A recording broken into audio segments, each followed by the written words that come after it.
waste a ton of water. Oh, It yeah. would waste so much water. You're getting hit by water, I don't know, like a quarter of the time, if that.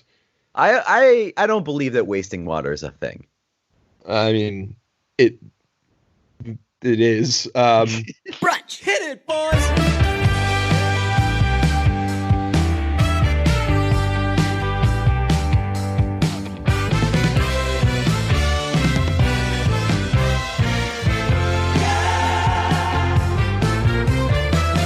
Real episode, proper episode, no fancy shenanigans, no streaming, no Wikipedia, no tricks. Nope. Back to the forgive me, about to go back to our old me's. Actually, I was going to say we're just doing the normal thing, but we're absolutely not. We're still doing it remotely because we're not getting near each other. But there has been, we talked about this, there has been a sort of content overload that's existed where everybody who makes any sort of content during this has felt the need, and I certainly have. I don't know if you have. They're like, okay, I've got to make a million things, got to do a million things, and I got to put as much stuff out there as I possibly can. And I imagine a lot. I mean, I'll say, like, as a consumer of stuff like that, I'm like, yo, enough. Like, if I see, and I know that everyone's doing it for good causes, but I can't watch every band's live stream, and I can't watch every comedian's FaceTime conversation that they're streaming, and I'll give money where I can, but as consumers, we're missing out on all this stuff that's existing because everyone's putting out like 1,000 times more things. So we're pledging to not do any more stuff, any extra stuff. Yeah, as always, we're committed to doing the bare minimum to get by. But I will say we're doing more than Heim. Oh my God. I do love that everybody is out there pushing all the content they can, and Heim is like, you know what? Delaying the album. Heim was the first. They were the trailblazers in this endeavor of when everyone zigs, we zag. Everybody was moving up albums. When I saw their post, I sent it to our group chat. Like, every band, what can we do? What can we put out? Here, this album isn't done, but we're just going to put it out so you can have it. We just want to make you happy. Heim, yeah, we're pushing. It's probably done, but we're pushing it back like 5 months. Yeah, they've been trailblazers though. Like, people are following in their footsteps. A video game that I was looking forward to, The Last of Us 2, has delayed. Delayed, which is a strange move for video games and for music, because like that's what people want and need right now. What would be the what would be the holdup for a video game? I understand Heim probably wants to go to Europe and do BBC stuff and shit like that, which I still feel they could probably do remotely, but whatever. What would be why can't a video game just put itself out?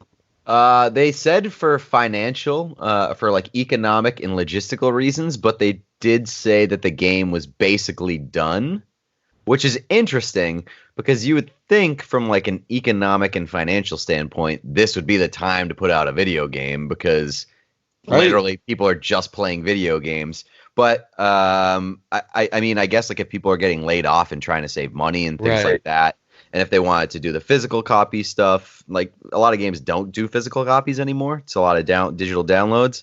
But I don't know if they wanted to do that, you'd miss out on like the physical midnight releases and shit like that. But I don't know. It seems like a weird move.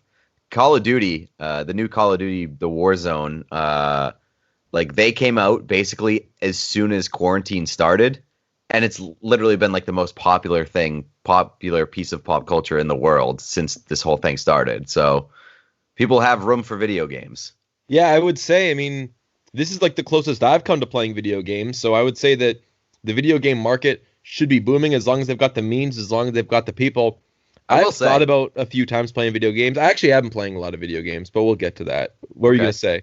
I will say I think that maybe a reason why this game, The Last of Us, is taking a step back.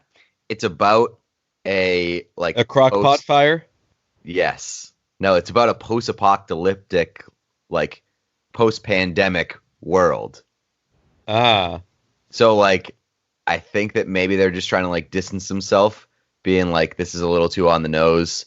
let's come back and regroup later at a time where this isn't such a sensitive thing for everybody. Do you think that I think that our listeners will feel that we're doing the right thing by not putting out a million extra things. We're still probably going to stream stuff here and then, but I think that it's smart to take not necessarily smart, but like I think that people would agree that everyone they like, if they can, is doing 100 times more content than they usually do. Even Time Crisis, which I listen to, it's on every other week, which I think is great. Like it's kind of like the recycling, where you got to remember every week, is this a recycling week or is this not? And you get a little excited where you get to clear that out.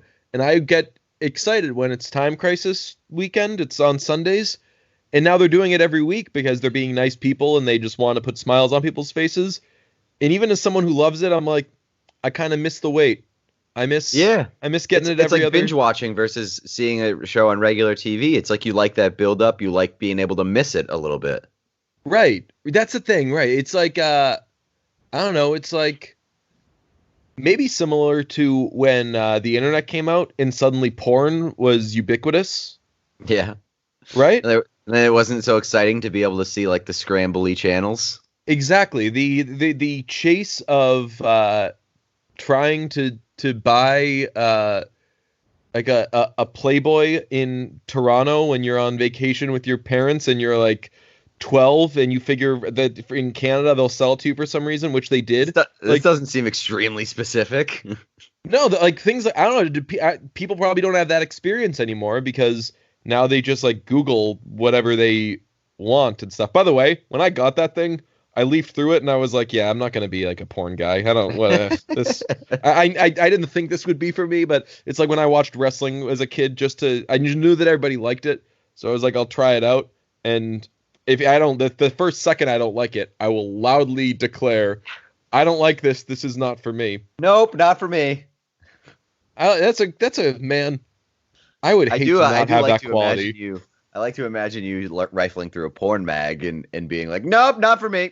Nope. I was like, I don't know. I was like, this is good and everything, but like this, I was like, this isn't going to be my life. This is good and everything. This is not going to be I am not going to be, and we all had friends and I don't know, we were probably these people at some point where like that stuff is like currency.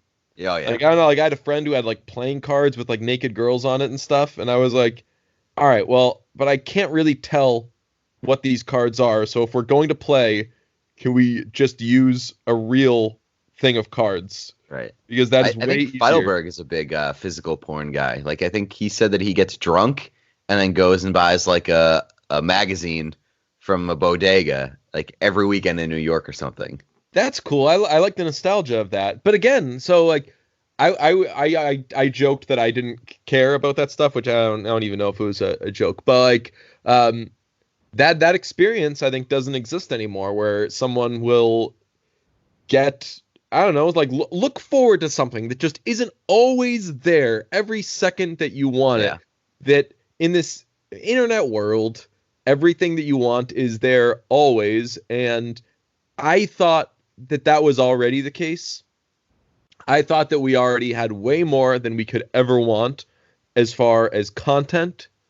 And then this happened and everyone ramped it up to a bajillion. And again, if you're bands and you're doing live streams, hell yes, do them. I will donate to them. I will buy your, like I've picked up some more physical copies of albums. Do stuff like that to support people, but I guess don't make them feel like they've got to churn stuff out around the clock, because honestly, I hate it. I like to know that I've seen everything a band I like has done, but if they're doing 200 live streams a day, or if John Mulaney is doing 5 million conversations with his comedian buddies, well, suddenly I haven't seen all the John Mulaney stuff anymore, because I'm not watching a new thing every day. I can't do it. Yeah, and I mean, going back to the point that it's just like everything's at our fingertips, I've had this conversation with you where like I don't feel like my life has been drastically altered all that much through quarantine. Like, obviously, this sucks for everybody. It sucks for some people worse. like the people that are sick and the people that have lost jobs and things like that. But like, I feel like I'm an asshole if I can complain about it because like it hasn't affected me, number one. And number two, like we're living in a time where we have literally all the entertainment that we could possibly want basically at our fingertips and like a second away on all these screens. And like I've been playing video games, I've been catching up on all these shows. I have the internet. We like get to talk to each other whenever we want still. Yeah. We get to like see each other's faces. We get to like be on Twitter and be going through this all at the same time. So it does make me feel like an asshole to be like, well, this fucking sucks. Like imagine if this happened in like 1950 and everybody just has to fucking stay inside and you don't even get to see or talk to the people that you want to see or talk to for months. Correct. We are calling it the wrong thing, and I saw a psychiatrist on CNN, shout out me, the other day say that we are using incorrect terms for all this. Like, we aren't technically quarantined, and we certainly are not in isolation. Right. And social distancing, she said, is incorrect. We are physical distancing. Hold on, I'm gonna clear my throat. We're physical distancing, but you just nailed it. Like we're still texting all the time, and like I don't know, if anything, I'm getting closer with some of my friends. Yesterday we talked. We were like, "Hey, how you doing? How are you feeling?" How often does that happen? We never have to do stuff like that because we generally, I don't know, we see each other, or we've got so much extra stuff going on that we don't even think about that. If anything, we're probably being a little more considerate right now. So. Right. There's and I'm for sure like me and all my college buddies, I haven't like spoken to a lot of them in a while, and now we're playing video games every day. Like we're chatting over voice chat on video games every day, and like those relationships are coming back. So I mean like that has been a positive to come out of this for me, and like obviously that isn't possible without the technology that we have. Right. I mean, there's obviously some sort of psychological toll that's being taken on all of us that like we can't get outside and stuff like that. But I think you make a very good point when like everybody's going through stuff, but like by and large, we aren't even a blip on the like we're the ones that get to just like hang out. And fortunately, nobody that I know has gotten sick or has lost anyone yet. Unfortunately, it's going to happen and it's coming. But the idea that the people sitting in their apartments who can pay their bills and who remain employed are the losers here. Like we are by far the fortunate ones. I did have this question as you were. It was in my notes, but you talking about that made me want to ask you, what do you miss anything? Because I don't know if I miss. I thought there should be like a long list of, I miss being at bars and seeing people and blah blah. And like, sure, kind of, but I'm not really like jonesing. I'm kind of that's sort of how I feel like. But I miss sport. I miss sports for sure. Yeah. I miss sports and I miss sports betting. And I miss like the part of sports that comes with my job that makes it interesting on a daily basis. Like I'm still finding ways to get, because there's still things to write about and still things to cover. And obviously this is like an unprecedented time. So people are interested in that stuff. But, you know, I like the daily routine of sports. But like as far as bars and stuff go, like I miss just like a casual night at a bar. Like even if it's just like a Saturday night and going out for a couple drinks, I miss eating at restaurants. Those are for sure the two biggest ones. Yeah. But I also think that like, just like me and you getting together, whether it's for the podcast or like just getting like a beer or whatever. Oh, that's what I miss. My heart. Yeah, man. That's, I agree. I miss just like the everyday nonsense, the little throwaway things of like, hey, what'd you do last night? Oh, nothing. Just went to a bar and watched a game with a friend. So like, things like that. So when the CDC was like no gatherings of more than 10 people, I was like, oh, no problem, not going to be an issue. I like to keep it to 3. This sounds fucking perfect for me because I don't like to hang out with more than 10 people anyway. I don't even want to know 10 people. But yeah, I mean, like the fact that we like literally can't hang out with like a single other person, or like Right. it's very irresponsible to hang out with a single other person is tough. Yeah. I don't know if this is a good thing or a bad thing. I guess it's bad that when you have a bad day, there's kind of less stuff for you to do to get out of it. Like this week has gotten better, but I really had some bad days, like Monday, Tuesday, just frustrated with I don't know, just like being inside and not feeling that I was doing enough stuff with anything, like whether it's not seeing people, whether it's I don't know, like could I be more productive, things like that. And it's frustrating that there's kind of no way to solve that other than writing it out. But I think it's cool that that is totally on the table with everybody. Like any friends I was talking to, like, because everything comes up like, hey, how's your day? Like, how are you doing today? And normally I wouldn't be like, I'm having such a bad day and like I want to pull my hair out. But I don't know, like everybody understands and everybody has their own ways that they're frustrated with this time. So in some way that actually I found kind of helps you out of that. God, this fucking sucks, and like I just want to I want to scream, or I want to just pull my hair out. But everybody like that's just kind of on the table with everybody. So that's it's a we're all in this together kind of thing that I feel probably doesn't usually exist. Yeah, for sure. When you're being a grumposaurus. Yeah, for sure. I mean, like I think I said it a couple weeks ago when we talked about this. Like the idea that we're all doing something and we're all in the same place together is not something that we often have or like get to share. It's like to have a shared experience of this like this level. So Yeah. it's interesting. I as far as other things I miss, I mean, like I don't miss the gym, but I miss feeling like a person who goes to the gym. Yes. I feel like a sack of shit. So that's tough. But I mean, whatever. I just feel like my apartment is very small and I miss just like walking around. I miss being able to like, just like walk things. Yeah. Which I guess I can do, but like I'm not going to do it. I go for walks, but then I see people at parks or something and it makes me mad. And yeah, man. I mean, this kind of like this whole thing, the whole social distancing thing feels like MAGA hats, because you see somebody wearing a MAGA hat and you're like, oh man, that person, you son of a bitch. And it changes your opinion. You're like, oh man, you're one of them. And now I see like people on my social media feed or whatever, and they're like hanging out with people, and I'm like, oh, you're one of them. It's like I like you, but now I have to respect you less. Yeah, my days. So I work at night, and usually I don't have anything that I need to do when I get up.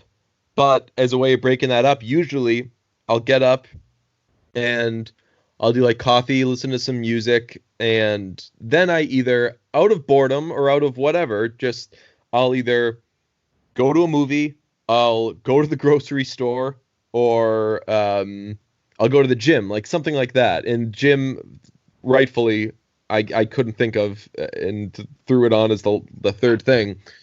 Like I miss that. I miss just like I'm gonna go out and do something, so I'm not sitting inside all day, because otherwise that's what I'd be doing. So like my day and my routine isn't so different other than the part where I leave. So I'm just kind of stuck inside. What are you doing? What are you doing differently? I'm watching a ton of CNN. That is like my number one.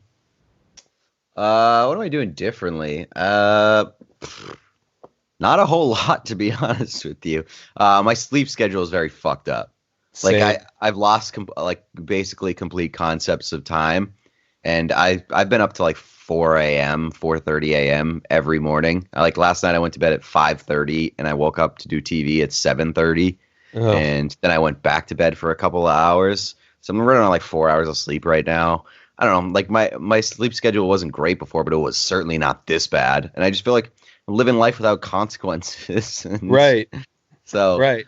I don't know. Yeah, my sleep's been horrible. And one of My the things dreams have been real bad too. Oh yeah, that's happening to everybody. It's really weird. Yeah, that's it. That's just I think it's just a stress thing.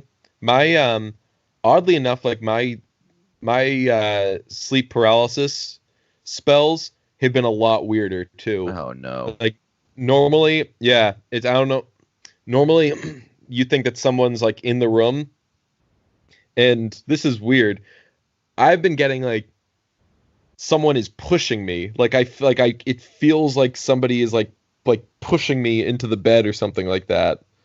And then Hey, people pay a lot of money for that. People love weighted blankets. So maybe count your lucky Yes. stars, pal. I'm getting a free I'm getting a free horrifying weighted blanket. Yeah, my sleep's been not good, and one of the things that they're saying is so important during this time is focus more on sleep, like get to bed at a good hour, get 8 hours, and that will alleviate so much of the stress that comes with having to do this. And I'm like, well, great, because I can't even do one drop of that. My sleep remains just horrible. Dude, you got to watch CNN though. I don't know if I can do it. It's just like I kind of need to like get my mind away from that space.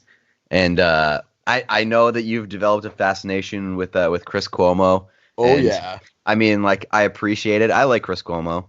And you know, here's the thing. Don't call him Fredo, but I mean, like Chris Cuomo, I think is a nice guy. Don't listen to what they're saying. Don't listen to like the actual news things, because obviously it's all horrible. They're like, all right, more people are dying, and here's what the guy that people elected president did today, and it's all horrifying stuff. But I've always thought that like Don Lemon, just as a TV person, I think that Don Lemon is like the most talented guy going. He's an awesome host. He's got a great personality. Whenever he has a panel, whenever he has like 4 or 5 people on at once, he moderates extremely well while also kind of giving what he's saying, and that's very hard to do. Like a lot of times it's either like you're one of the talking heads or you're the person asking questions, and he just blends everything seamlessly, and he seems like a cool guy. I would love to be friends with Don Lemon, so I've been watching a little more CNN, but Cuomo, man, he is just shot right up he's such an interesting guy. I can't tell if he's the biggest weirdo in the world. I think there's a good chance he is, but he's like maybe this is why I like him. He seems like a self-aware weirdo. And when he's being weird, he kind of leans into it, but there's like a little tongue-in-cheek, he's aware of it. And that's basically my entire brand. So maybe that's why I like him. But I find Chris Cuomo to be extremely charming.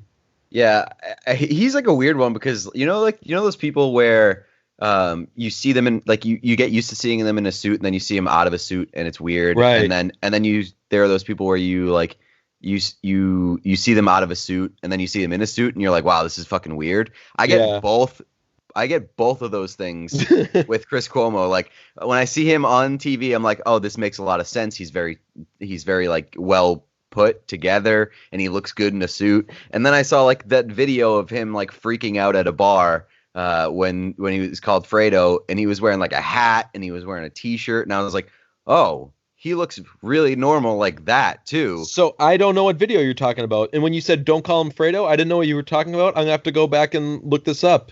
Oh yeah, he like flipped out on a guy who like basically like confronted him and called him Fredo as like an insult. I was gonna say, like, the Godfather. Oh, okay. Yeah, I've not seen The Godfather. So yeah, so you gotta watch the video. It's like a very enlightening Chris Cuomo moment. But yeah, so like he's just like a guy at a bar wearing a hat and a t-shirt and like speaking normally, and I was like, wow, this is like a separation of church and state here. Yeah. And so both things are weird to me now. So he never looks right to you. No, I think that he looks so right in both situations that I'm not sure which one is like more correct. Well, you know that now he's just doing like the quarter zip look. Oh, is he really? Because he has coronavirus. Right. Yeah. So he's broadcasting from his basement, and I tweeted about this. I feel like nobody else saw it, but the handoff between from his show to Don Lemon is apparently like a great thing every night because they're friends and they bust each other's chops and it's like a fun thing. I really just like when Cuomo busts anyone's chops, whether it's his brother or whomever. But the handoff from him to Don Lemon the other night was legendary. Lemon roasted him for having coronavirus. He was so mean to him for having coronavirus. He was like, "Hey, your set looks a little drab. You should have your wife come down and help you decorate it." Oh wait. That's awesome. Holy Just shit. like burning him. Like the punchline to everything was like, "Oh wait, you have coronavirus." Oh wait, you have a deadly disease and you can't even be near your wife. Boom, roasted. Right. Yeah, you should give it to your wife. Like just awful. I couldn't believe it. I was laughing so hard. I was like, this is so it was weird. Like it was tasteless is the wrong word because it was like inappropriate but tasteful for some reason. Yeah. That is like, I mean, that's like the weird thing about coronavirus too. It's like you got to figure out like what you can and can't joke about. Yeah. Because like at the end of the day, it is a disease that's like literally killing thousands and thousands of people. Right. And we're all gonna know somebody who's gonna get killed by it, basically. At this point. But like we need the jokes. We do. We need the jokes in quarantine. I called Pitchfork coronavirus and that felt good. But I think that as long as I don't know, like I agree with you and that like people are going to joke about the situation and I don't know. I feel like I've yet to see anyone, with the exception of Don Lemon, I guess, like really like pick on somebody for having coronavirus because I don't think any of us. That's not like genuinely downplaying the coronavirus exactly or like mocking it or whatever. It's like literally just some light friendly ribbing over somebody who has it. It's making fun of your friend. I don't know. I still feel weird about it. Like you're not. Different when it's on national TV and you're a news network and you're like, nailed it, you idiot. You have coronavirus. Give it to your wife. That was so the vibe, dude. That was so the vibe. And then the end of it, he was like, but in all serious, Chris Cuomo's big on every conversation he has. There's a lot of exchanges of I love you. There's a lot of like, this is Chris Cuomo wrapping up an interview with anyone. Okay, thank you. And I love you. Hey, you're a smart aleck. And I give you a hard time, but I love you. Hey, look, you're stupid. You're a stupid motherfucker, but I love you. Hey, tell your family, go hug your kids. I love you. Thank you. I love you. Great. I'm a big fan of that. So when they were going through that at the end of the Don Lemon roasting of Chris Cuomo, and maybe I'm overstating this roasting, but I feel like I'm not. Don Lemon was like, well, you know that because apparently they live nearby, he and his fiance, and he was like, you know that we're there if your family needs anything. We love you. We give each other a hard time, but we're friends. And I actually have already gotten you a present to get you through these tough times. It's a 6-pack of Corona. Oh God. Oh God, I'm over the Corona jokes. I've seen so many Corona jokes. Yeah, I hate it.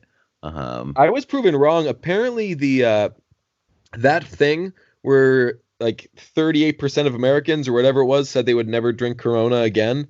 Apparently, that was those were people who don't drink beer. Oh, so it was cool. it was like, would you drink Corona again? And people said no. And then it was like, are you a beer drinker? They asked that second. Also, no. And like some of them were like yes, some of them were like no. So that's a much smaller percentage. So well, I mean, Corona's not a good beer. Let's put that out.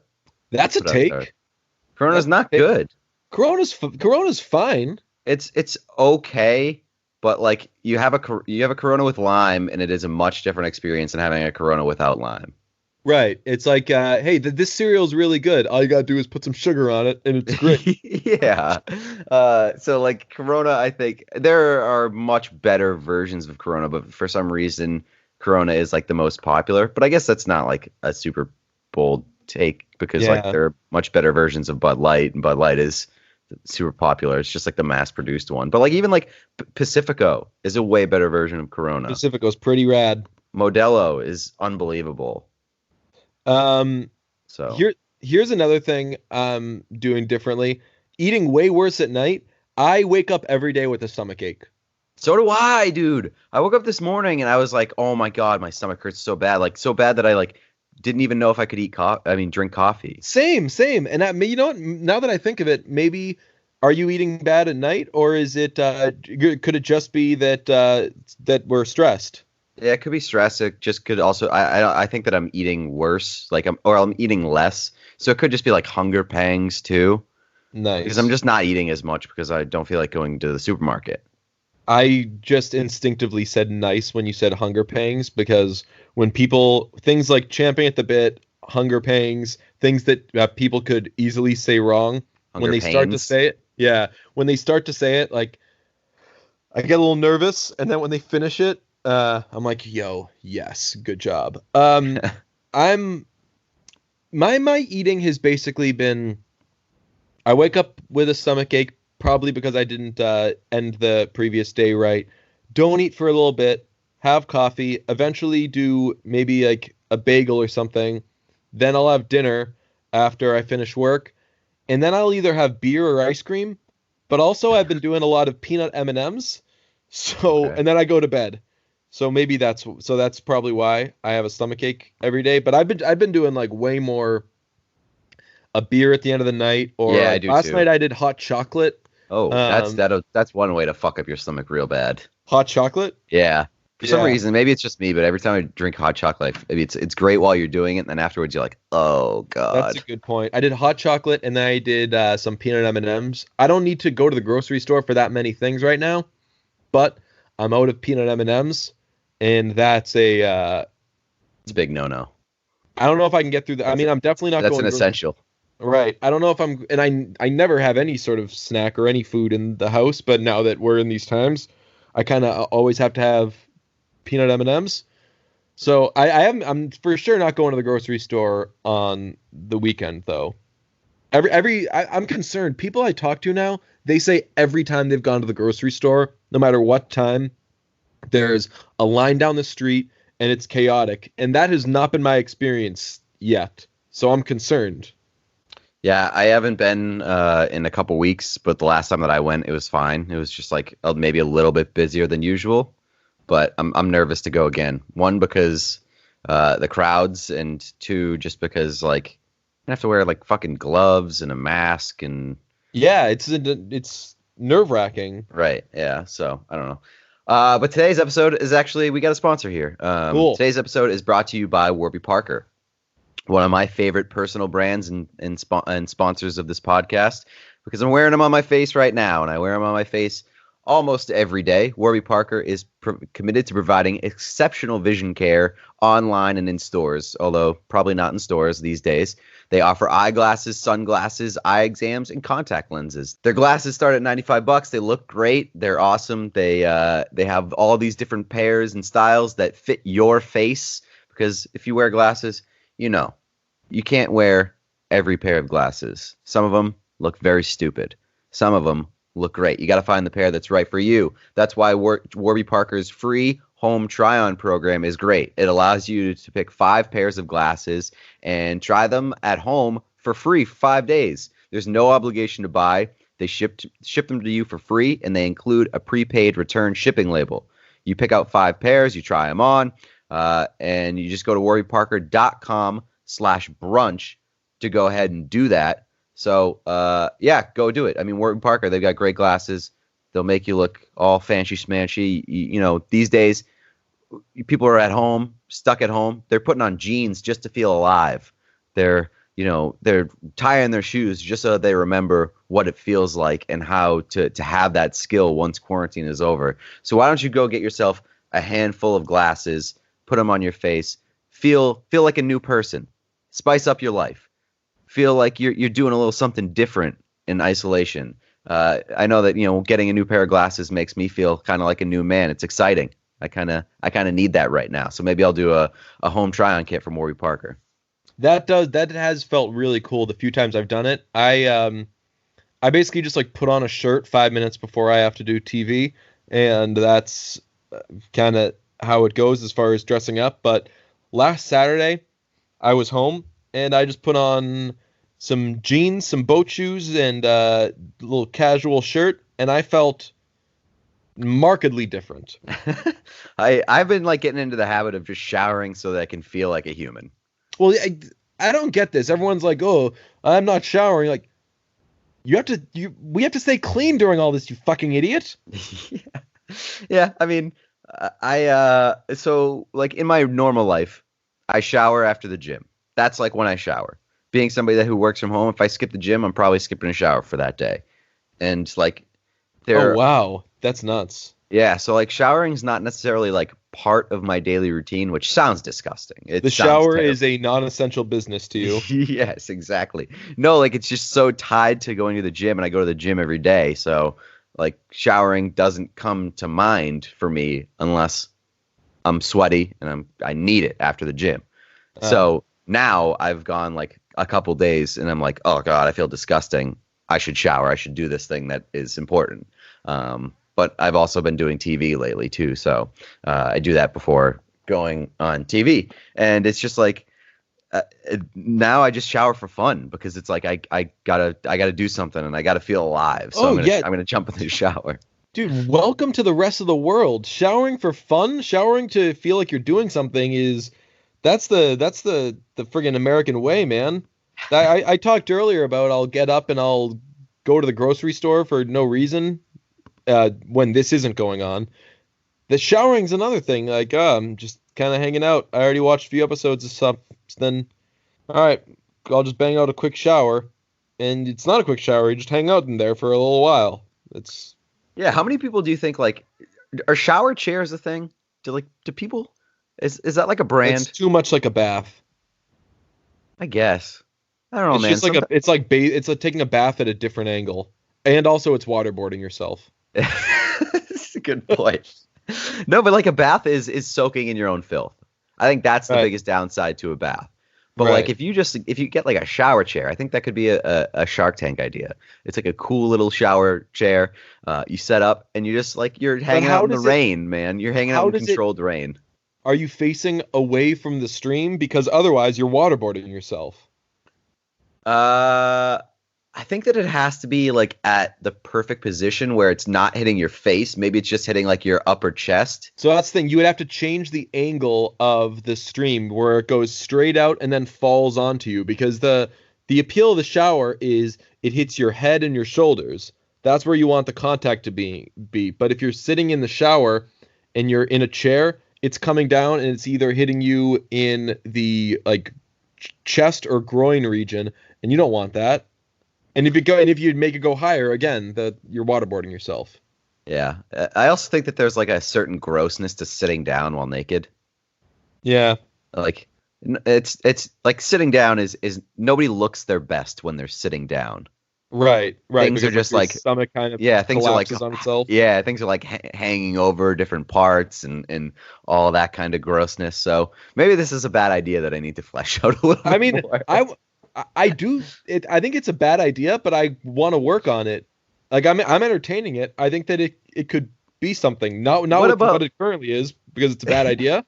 But what about like one of those zero gravity chairs where like you kind of like you get to basically lay down? Well, I think that would lean more towards waterboarding too. That would like ramp up the waterboarding aspect. What about you got a track and you're sitting on a seat and it moves around the shower like a train set, and then so like there's different parts where the water's hitting you, and like at some points like it's gonna waterboard you, so like you gotta like hold your breath, and that doesn't sound like what I want for my shower chair experience. So like I want to be able to sit down and relax. You're talking about like always needing to be aware of what part of the track you're hitting. Yes, that would be the most outrageous, exciting bathing experience. And you lather when the water's not hitting you, like when you're behind it or something, and you're like, oh, here it comes, deep breath. You know what you're thinking? You know what you're basically thinking of? You're thinking of a car wash for humans. Yes, except you sit down in a chair on a track. Relentless. No, but but you're not going straight. You're going around it. So you're doing constant loops. So you have an infinite car wash. I don't say car wash, though, because car wash is pretty relentless. Car wash doesn't let up. It's, all right, first you're getting hit with the noodles, then you're getting hit with this, you're getting hit with that. It's linear. That's what I'm saying. Like, it's a linear experience. You're talking about an infinite loop of a car wash. Right. And with some breaks in between. Waste a ton of water. Oh, yeah. It would waste so much water. Oh. You're getting hit by water, I don't know, like a quarter of the time, if that. I don't believe that wasting water is a thing. I mean, it is. But that's cool. Like, I can't wrap my head around it. There are more harmful things for you to not believe. So that is the one that I always go back to is you being very mad that I said that I was pro robbing banks. When did you say that? Like a couple of years ago, I was like, I think it was during the Old Man and the Gun review. I was like, it doesn't bother me that he robs banks. There's something charming about robbing a bank. Yeah, I was like, it's a victimless crime, and you're like, it's not. They're robbing banks. That's what it was. You said it was a victimless crime, and I said the victim is the bank. You're right, and I don't care about the bank. The bank should be robbed. The bank scams people out of things all the time. So I'm down. So that guy doesn't get all the money. And give the people, do some Robin Hood stuff. Give it to the poor. Don't just give it to some old charming guy. I don't know. He won me over. He deserved it in my mind. Robert Redford, he can get all the money he wants. I love that movie came out and everyone decided that they just weren't gonna figure out the whole thing. They were like, all right, so it's a movie where there's an old charming guy and he's robbing banks and he's got a network of friends do it. Is this okay? Is it a good message? Is it a bad message? Let's just not care about this movie instead of trying to figure that out. Everybody was like, it's like a limited release. It's got old guys in it. Who cares? They're just like, let's just pretend it never happened. And that's a cute movie, man. It is. You think of like the Joker. The movie Joker was had an old guy just being the Joker, transforming. People would be like, whatever, it doesn't matter. Instead, everybody freaked the fuck out, and they were like, this is the most problematic movie of all time, and I haven't even seen it yet. They need to say that they need to be like, wait, does the old guy have kids? Because if he does, then he's not an incel, so then it's okay. Okay, fair enough, yeah. How are you feeling about your pop culture situation these days? Not great. What have I been doing? I've just been dude, my pop culture situation is Don Lemon, Chris Cuomo, playing Monopoly on my phone, and what else? Been just playing a lot of guitar. Better Call Saul has been great. Been watching that. But I'm not taking in anything new really. I haven't I watched McMillions. I started that. Overrated. Yeah, I started that. I don't think I'm gonna go any further. I think it's the guy. The people aren't that interesting in it. There's the one FBI agent, and he's just a cartoon character. Right. But I did start Tiger King. I'm not gonna talk about it because don't care. You're right. That's what I'm like. I know everybody's already seen it. And I don't want to be the guy who jumped on late. So I'm just going to say that I started it, and I'm not going to talk about it. Although, there is one guy in Tiger King that nobody seems to be talking about, and he is the poster child of smoking cigarettes. Ooh.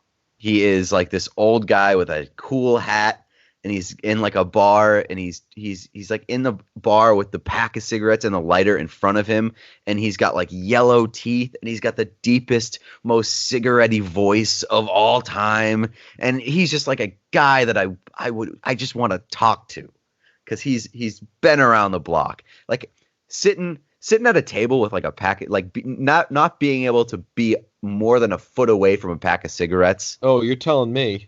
That guy has stories. So, that's my big takeaway from Tiger King.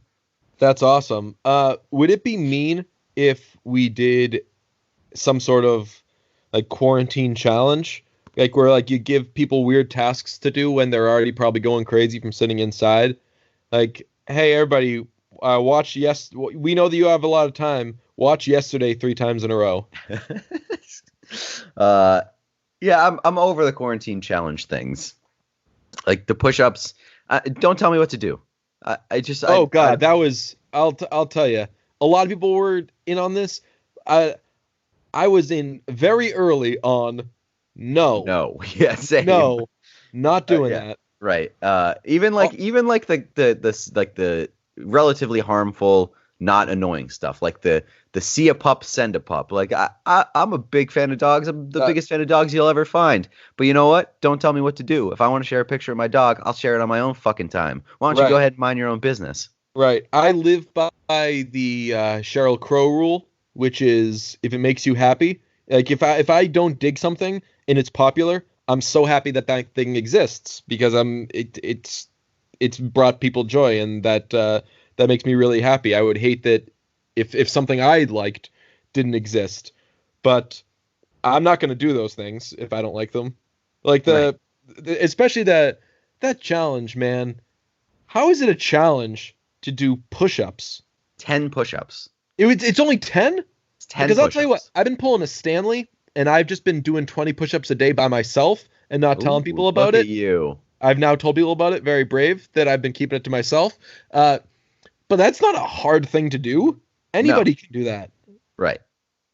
It's not not a challenge. It's not. It's like a hey, look at me. I'm doing this thing on social media. Although one of the challenges that I did like was a kid that I follow on Instagram just started doing the quarantine break a plate challenge. He just takes a plate out of his cabinet, just throws it on the floor. And like he got a bunch of people to do it, and it's so fucking funny. I don't know, just like the idea of just throwing a plate into the middle of nothing and watching it shatter on the floor was very satisfying. It's terrible that one of the great experiences, and this is irresponsible, and I'm not promoting this, but it feels so good to break something that's glass or ceramic or something that will shatter. One of the I always wanted to do it. And one day in my early 20s, I did it. I finished off a bottle of whiskey and just smashed. I just threw it down. Ryan Howard in the club style in The Office. You know, when he finishes his beer in the club, just throws it down. Like, what the hell? That's so terrible. But I did. It was like it was a semi-controlled environment. Nobody was going to get hurt. And I just wanted to just throw a bottle down, and I mean it sucked, and I had to clean it up and everything. But the scene in 500 Days of Summer when he's just smashing the plates, it's just aesthetically pleasing. It's aesthetically pleasing. Yeah, there's got to be like a cap on it though. There's got to be a limit because like if a waitress or something drops one glass at a bar, right, and it shatters, I'm like, ooh.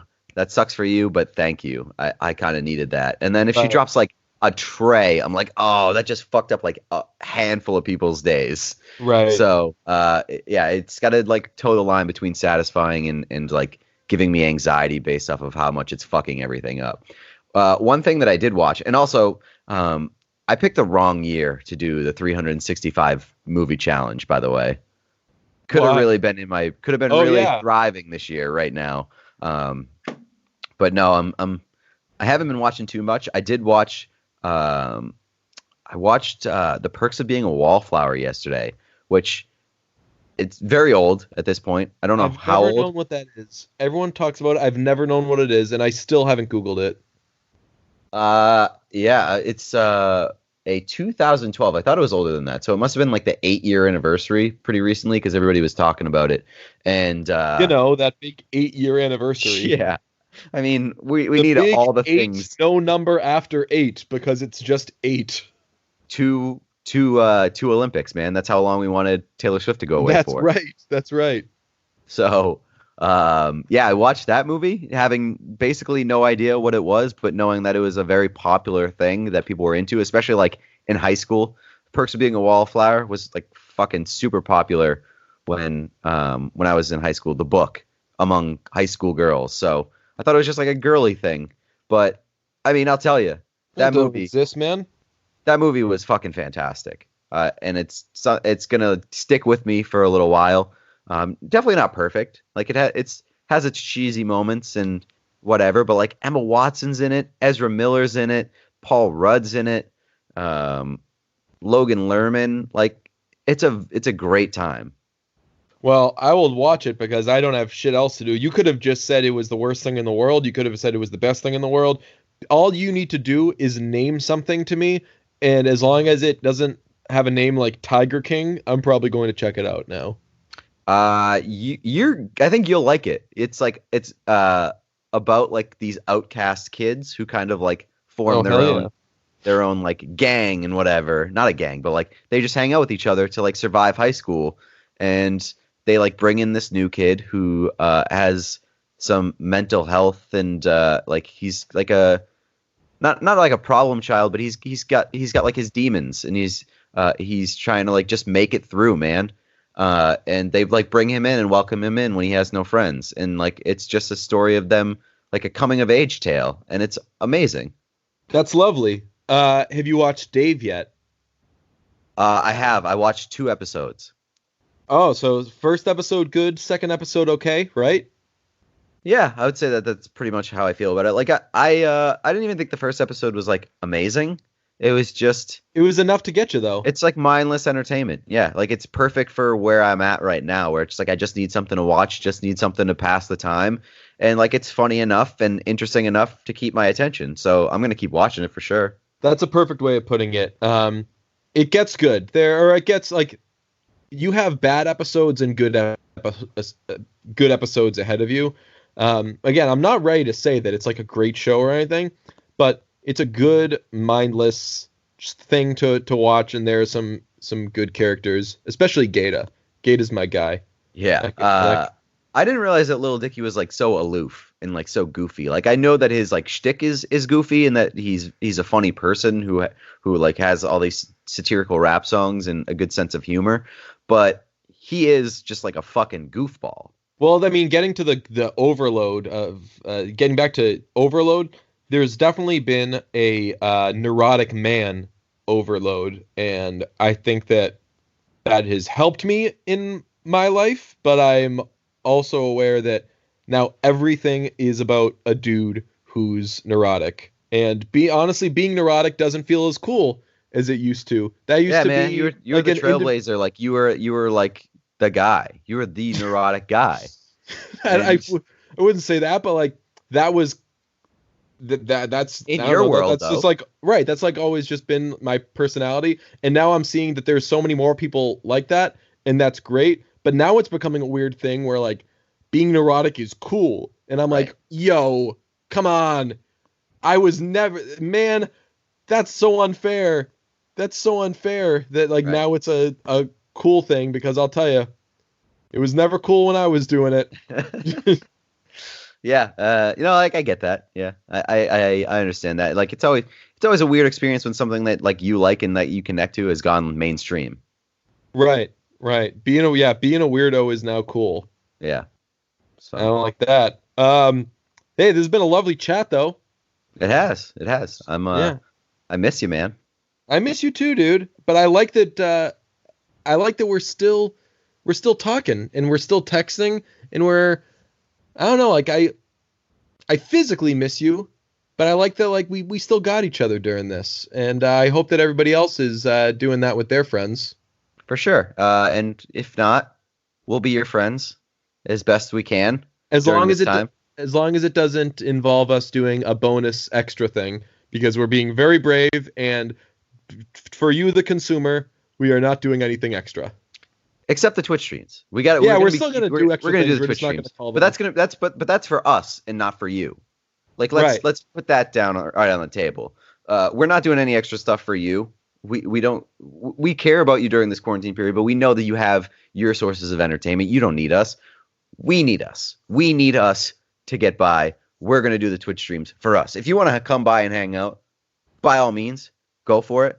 But just know, we're not doing it for you.